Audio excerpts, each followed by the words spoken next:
నేను మీ Pavan sir. స్కోర్ని improve చేసుకోవడానికి 3 స్టేజెస్ ఆర్ స్టెప్స్ డివైడ్ చేస్తాను. Preparation strategy, topics or chapter మీద మాత్రమే దృష్టి పెట్టాలి. తర్వాత రివిజన్. ఆర్టికల్ ఒకటి ఆంధ్రజ్యోతి న్యూస్ పేపర్కి రాయడం జరిగింది. Hello dear students, welcome to that's it YouTube channel. నేను మీ Pavan sir. Board examination fever start అయింది కదా.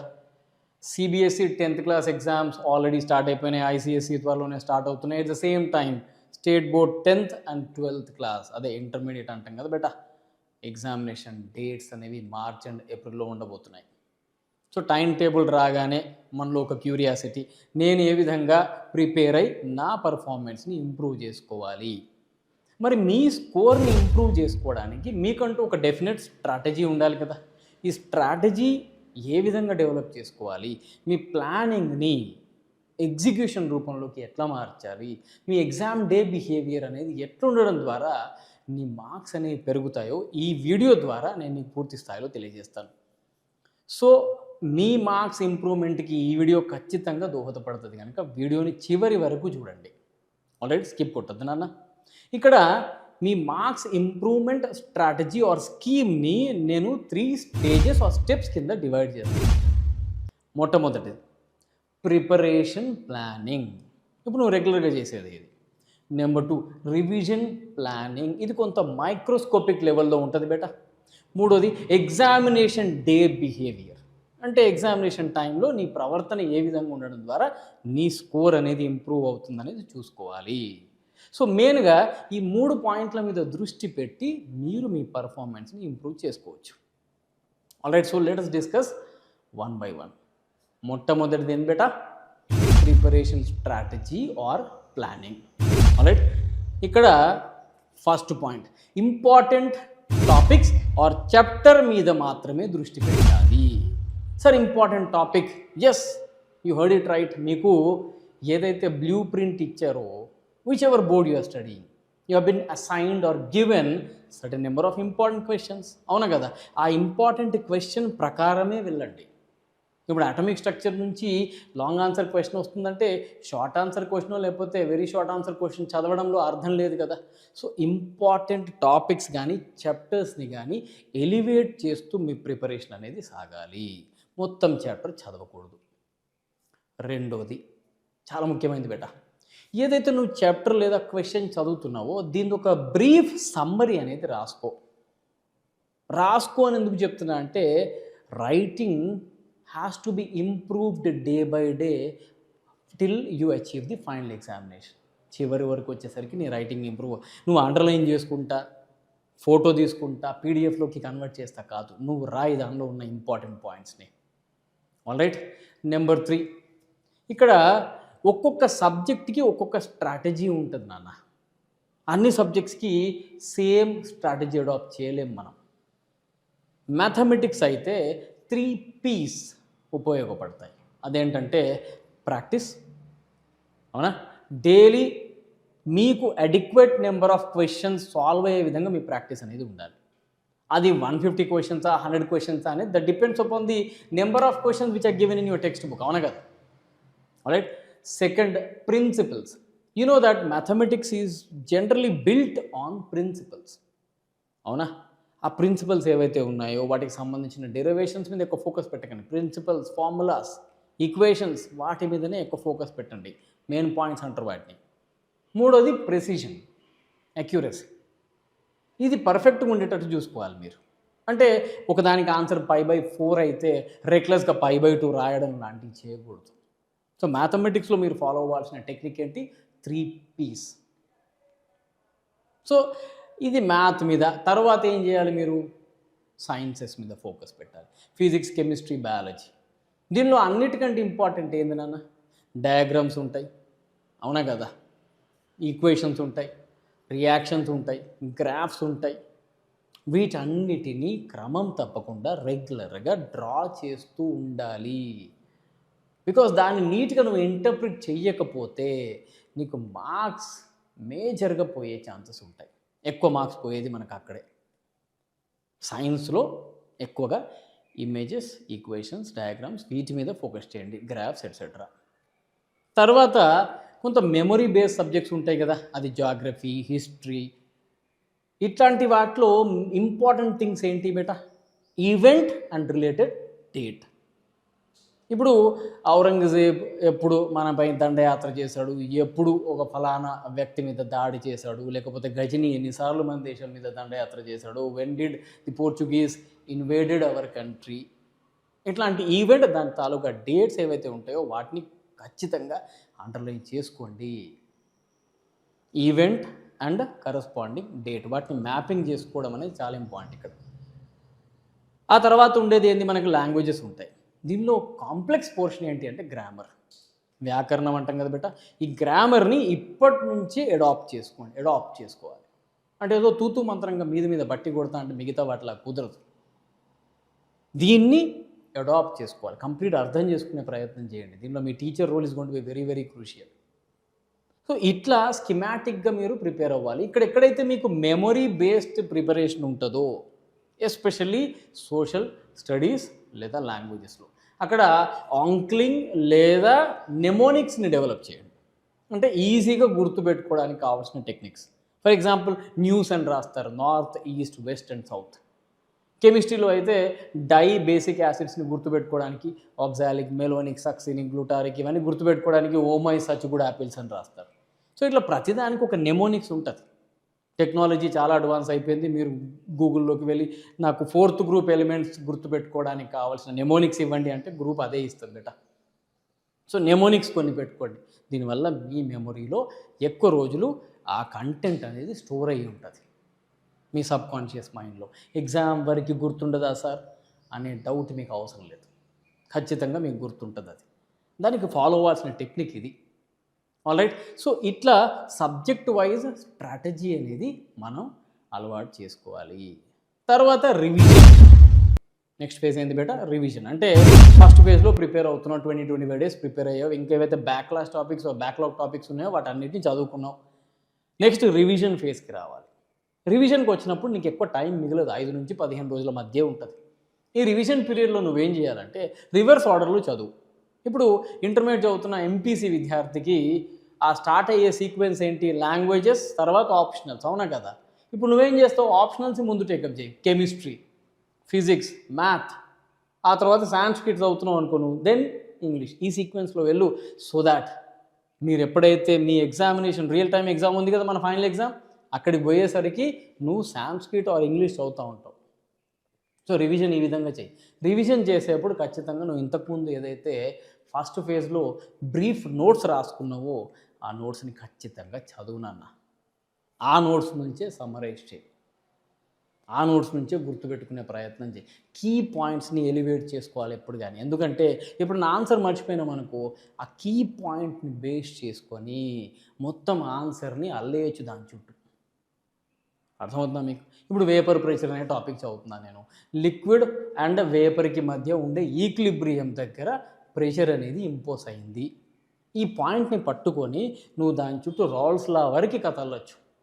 సో కీ పాయింట్స్ని ఎలివేట్ చేయడం ద్వారా ఎప్పుడైనా మనం ఆన్సర్ మర్చిపోయినాం అనుకోండి, అప్పుడు దాని చుట్టూ కథలు అల్లే అవకాశాలు ఉంటాయి. ఎందుకు కథలు అల్లా నాన్న అంటే, బోర్డ్ ఆఫ్ ఇంటర్మీడియట్ ఎగ్జామ్స్లో లేదా 10th బోర్డ్స్లో manner but not the matter is more important అని చెప్తారు. డైలీ 100కు పైగా పేపర్ కరెక్షన్ చేసే ఎవాల్యుయేటర్స్కి ప్రతి క్వశ్చన్ డీటెయిల్గా చదివే అవకాశం చిక్కదు. సో దీన్ని అడ్వాంటేజ్ కింద తీసుకొని స్టూడెంట్స్ అందరూ కూడా ఎక్కడైతే మరిచిపోతారో అక్కడ ఈ కీ పాయింట్ బేస్ చేసి ఆర్టిక్యులేట్ యువర్ ఆన్సర్స్. మర్చిపోదు, ఈ పాయింట్ చాలా ఇంపార్టెంట్ ఇక్కడ, అవునా? రివిజన్ దగ్గర పడ్డది కదా. ఇప్పుడు నువ్వు మాట్లాడుతుంది దేని గురించి? రివిజన్ గురించి. దానిలో నువ్వు కీ పాయింట్స్ చేసుకొని చదువు అనేది కొనసాగిస్తున్నావు. ఆ తర్వాత నాన్న లాస్ట్ ఫ్యూ ఇయర్స్ పేపర్స్ ఉన్నాయి కదా, కెమిస్ట్రీ కానీ, మ్యాథ్ కానీ, బయాలజీ కానీ, ఆ పేపర్స్లో ఉండే క్వశ్చన్స్ మాత్రం ఖచ్చితంగా చదువు. ఒక బుక్లెట్ చూస్తున్నా ఈ మధ్యకాలంలో, మనం ఏదో అంటాం కదా బుల్లెట్ అని, అదని ఇదని, స్టార్ క్యూ అని, అదని ఇదని. ఒక్క బుక్లెట్ మీద డిపెండ్ అయి నువ్వు ఆన్సర్స్ మొత్తం రాసిన పక్షంలో ఒకవేళ అందులోంచి రాకపోతే అప్పుడేం చేస్తావు?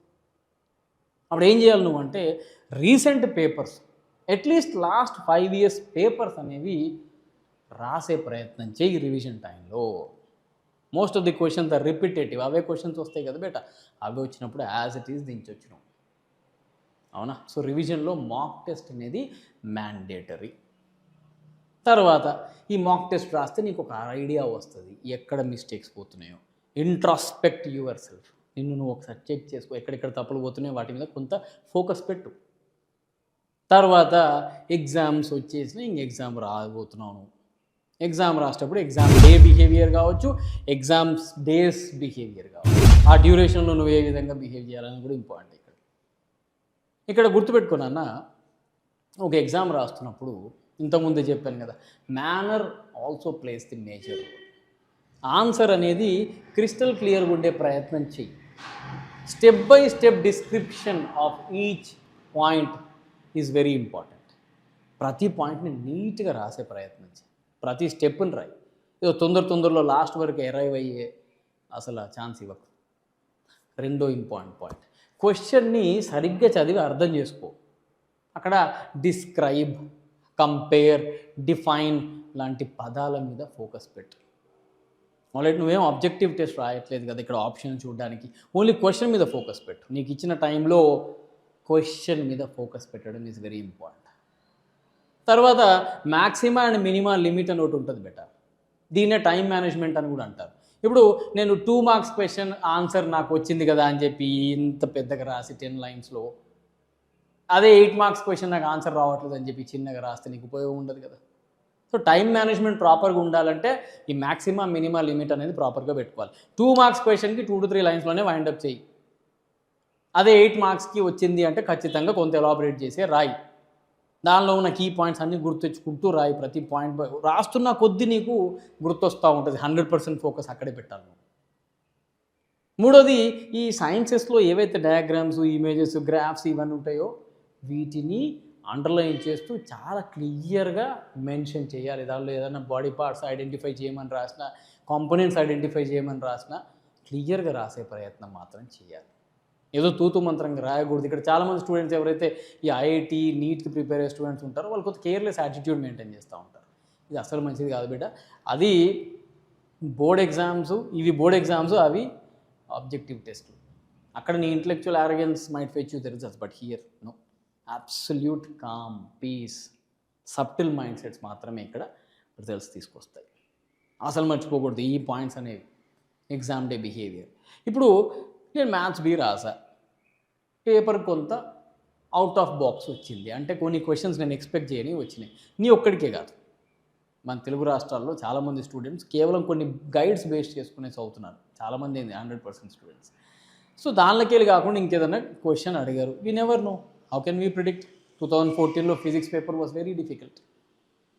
సో అట్లాంటి సిచ్యువేషనే కానీ వస్తే దాని రిపర్కషన్స్, దాని పరిణామాలు దాని తదుపరి పరీక్ష మీద పడకుండా చూసుకోవాలి. ఇప్పుడు మ్యాథ్స్ బి తర్వాత నాకు ఫిజిక్స్ ఉంటుంది.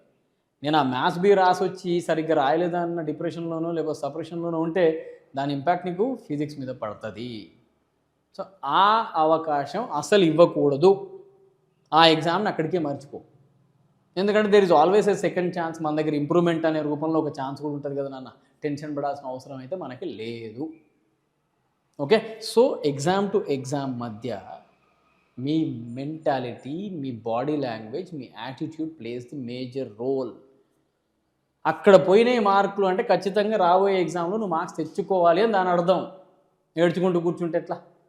అవునా కదా? సో ఈ విషయాన్ని మీరు ఖచ్చితంగా గుర్తుపెట్టుకోండి. ఆ తర్వాత ఎగ్జామినేషన్ రాశారు, ఎగ్జామినేషన్ అయిపోయింది.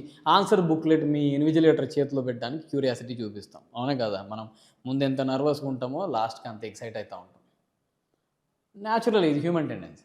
అక్కడ మాత్రం దయచేసి without cross verifying your answers అస్సలే పేపర్ ఇవ్వద్దు. మీరు ఆన్సర్ బుక్లెట్ ఇచ్చే ముందు ఖచ్చితంగా మీరు ఏ క్వశ్చన్స్కి ఆన్సర్ రాశారు. కొన్నిసార్లు ఏమైపోద్దంటే, ఇప్పుడు నాకు తెలిసినవి రాశాను, కొన్ని తర్వాత రాద్దాం అనుకున్నా, టైం అయిపోతుందన్న తొందరలో మర్చిపోయినా. ఎందుకంటే ఎగ్జామినేషన్ రోజు మీ ముందు ఆ ప్రెషర్ అనేది కొన్నిసార్లు మీతో తప్పులు చేయిస్తుంది బేటా. సో మీ దగ్గర టైం ఉంటుంది, 22 క్వశ్చన్ని మీరు 3 అవర్స్లో రాయాలి. టైం ఉంటుంది కనుక ఒకసారి వెనక్కి తిరిగి చూసుకో. అవునా? చూసుకొని ఎక్కడన్నా క్వశ్చన్ ఏమైనా బై మిస్టేక్ అటెంప్ట్ చేయకపోయినా, లేదంటే ఏదైనా ఈక్వేషన్ తప్పు రాసినా మళ్ళొకసారి సరిదిద్దుకునే అవకాశం ఉంటుంది. అండ్ లాస్ట్ మళ్ళొకసారి చెప్తున్నా, నీట్గా ఉండే విధంగా ఎన్ష్యూర్ చేయండి మీ ఆన్సర్ బుక్లెట్ అనేది. మీరు అబ్జర్వ్ చేశారో లేదో, యూజువల్గా బోర్డ్ ఎగ్జామ్స్లో అమ్మాయిలదే పై చేయి అని రావడానికి ప్రధాన కారణం ఏంటి? Not because they don't have the subject knowledge. Subject నాలెడ్జ్తో పాటు the way they interpret the answers is really good. అవునా కదా?